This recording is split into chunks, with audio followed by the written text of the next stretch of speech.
Еліміздің басты медиаларында бүгінгі өтетін баспасөз мәслихатының тақырыбы мемлекеттік жоспарлаудың жаңа жүйесі, ұлттық даму жоспары, жалпы ұлттық басымдықтар және мемлекеттік басқарудың концепциясы туралы болады.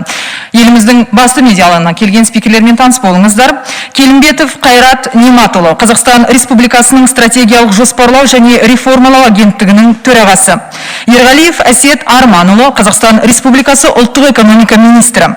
Қоспаев Нұржан Қайырғалиұлы, Қазақстан Республикасының стратегиялық жоспарлау және реформалар агенттігінің институционалдық реформалар департаментінің директоры. Қуантыров Әлібек Сәкенұлы, Қазақстан Республикасының ұлттық экономика вице-министрі. Фазакон Кезет, Мадина, қайырлы күн, сұрақтарыңыз. Оқыған докладтарыңызды тыңдай отырып, журналист ретінде айтарым, айтылып кеткен жобаларыңыз іске асырылуына күмән туғызып отырғандықтан, сұрағым Келімбетов мырзамен ұлттық экономика министріне қойылады. Сұрағым қазақша қойылғандықтан қазақша жауап берулеріңізді сұраймын. Келімбетов мырза, сіз біраз уақыттан бері қызметте отырғандықтан мемлекеттік жоспарлау жүйесін бекіту туралы қаулы сізге таныс шығар. Қазақстан Республикасындағы мемлекеттік жоспарлау жүйесін бекіту туралы Қазақстан Республикасы үкіметінің 2017 жылғы 29 қарашадағы нөмірі 790 қаулысында мемлекеттік жоспарлау мемлекеттік билік органдарының және елді дамыту процесіне өзге де қатысушылардың Қазақстанның әлеуметтік экономикалық даму деңгейін арттыруға, азаматтардың әл-ауқатын өсіруге және ел қауіпсіздігін нығайтуға бағытталған қызметін қамтиды деп айтылып кеткен.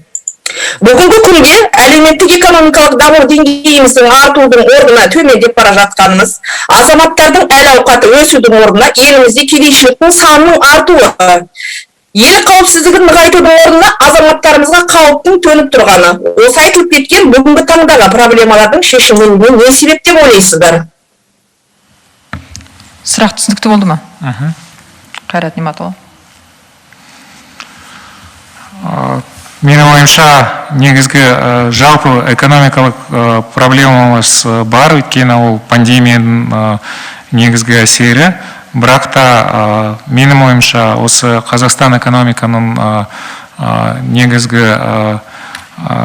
негізгі бағдарлама, ол осы біздің мемлекетімізде экономикалық проблемаларды шешу және әлеуметтік саланы арттыру туралы негізделген. Менің ойымша, осы бағдарламаны содан іске асырсақ, осы 5 жылдың ішінде кейбір проблемаларды нақты шешуге мүмкіншілік туғызады. Әлібек Қуантыровтың айтуынша, экономикамыздың дамуына ешқандай кемшіліктер жоқ деп айтайды. Жаңа алдында айтып кеткені, жаңа бір журналистің қойған сұрағына өсіп айтып кетті. Осыған орай мысалын келтіре отырып, екінші сұрағыма. Нұрлан Нығматуллин мәжіліс отырысында әрбір өндіріліп жатқан 3 тонна алтынның заңсыз екендігі, көлеңкелі экономиканың өсуін айта отырып, сонымен қатар бәрі білетін заңсыз контрафактілік өнімді Қазақстанға заңсыз кіргізіп жатқанда ескере кеткен. Сұраққа келетін болсақ, көлеңкелі бизнестің 80%-ға артып отырғанын көре отырып, мемлекеттік қазынаға қаражаттардың түспей жеке бизнесмендердің жеке қалталарына түсіп отырғандарында ұлттық даму жоспары мен мемлекеттік жоспарлаудың жаңа жүйесін қалай ғана арттырып іске қоспақсыздар? Шынымен де экономикамызда кемшіліктер бар ма, әлде жоқ па? Айтқан сөзіңізге кепілдік бере аласыз ба, Әлібек Қуантыров мырза? Рахмет сұрағыңызға. Бірнеше әрине экономикамызда проблемалар бар, оның ішінде көлеңкелі экономика. Сол экономиканы біз төмендетуімізге міндетіміз. Ал жалпы осылай қалай осы проблемалар шешіледі, ол бәрі біздің нақты ұлттық жобалар арқылы, содан кейін нақты шаралар қабылданатын іс-шаралар арқылы ол бәрі іске асырылады. Ал нақты жауап сіздің осындай ұзақ сұрағыңызға біз кейінірек бере аламыз бүгін. Мадина? Осы сұрағымды нақтылап кетейінші. Нұрлан Нығматуллиннің айтқан сөзінен келісесіздер ме, әлде осы жалған ақпарат беріп отыр деп ойлайсыздар ма? Әрине келісеміз. Жақсы, онда да үшінші бір нақтылайтын сұрағым бар, әне соңға. Келімбетов мырзаның айтуынша, национальный проект, яғни ұлттық жоба арқылы басқа да жобаларды іске асыруға мүмкіншілігі бар деп айтып кеттіңіз ғой қазір өзіңіз ғана. Енді жобалар іске асу үшін мемлекеттік бюджеттен қыруар тағы да қаражаттар бөлінеді, оны сіздер де білесіздер. Осы жобаларға бөлінген қаражаттарды шенеуніктердің жымқырмайтынына кепілдік бере аласыздар ма? Бұл жерде айта кететін жайт, рахмет сұрағыңызға. Бұл жерде айта кететін жайт, әрбір шенеунік өз жауапкершілігі шегінде жауап береді. Жауапты мемлекеттік органдар олардың жәндегі тиісті және тиімді орындалуына қадағалау жасайтын болады. Бұдан алдын айтып өтілгендей, әр жоба бойынша жауапты мемлекеттік орган мен жауапты тұлғалар болады. Сол себепті бұл жерде жауапкершіліктен ешкім қашып кете алмайды деп нақты айтуға болады. Яғни кепілдік бере аласыз, иә? Біз агенттік ретінде кепілдік бермейміз, біз кепілдікті дұрыс механизмді ұйымдастыруды айналысатын мемлекеттік органымыз. Біз қадағалаумен, тексерумен айналысатын мемлекеттік орган емеспіз. Соны түсіндіріп айтып өтейін деген едім. Яғни енді нақтылап кетейінші осыда соңғы қазір кепілдік сіздер министрлік тарапынан бере алмаймыз деп отырсыз ғой. Яғни сізде осы жобаның артып кетуіне күмәндарыңыз бар ғой, иә? Біз жаңадан құрылған жүйенің тиімді екеніне кепілдік бере аламыз. Мадина, сұрақтар барлығы түсінікті болды. Не тем более штраф, о котором вы говорите, 17 МРП.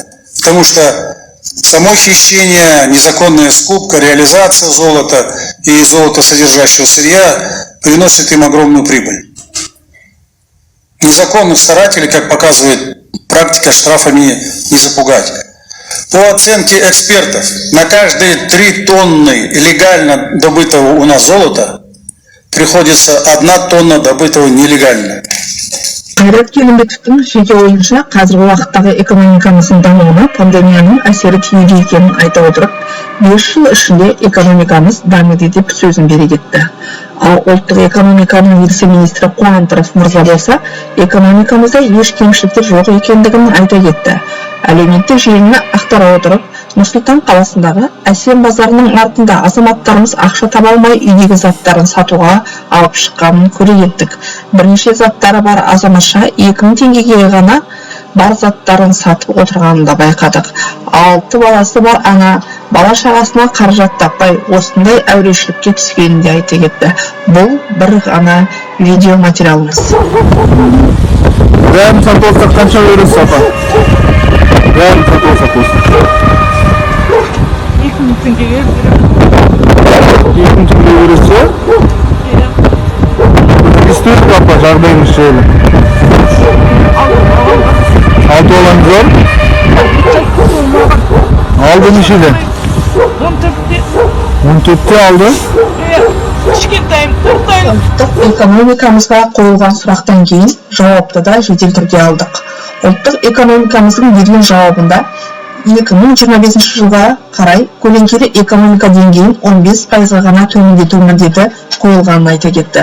Сонымен қатар көлеңкелі экономикаға қарсы іс-қимылдың тиімділігін арттыру мақсатында қаржы мониторинг агенттігінің құрылғанын айта кетті. Көлеңкелі бизнестің 80%-ға артып кеткенін байқай отырған шенеуніктеріміз әлі де толықтай көлеңкелі бизнесті жоюға дайын еместігін көре кеттік.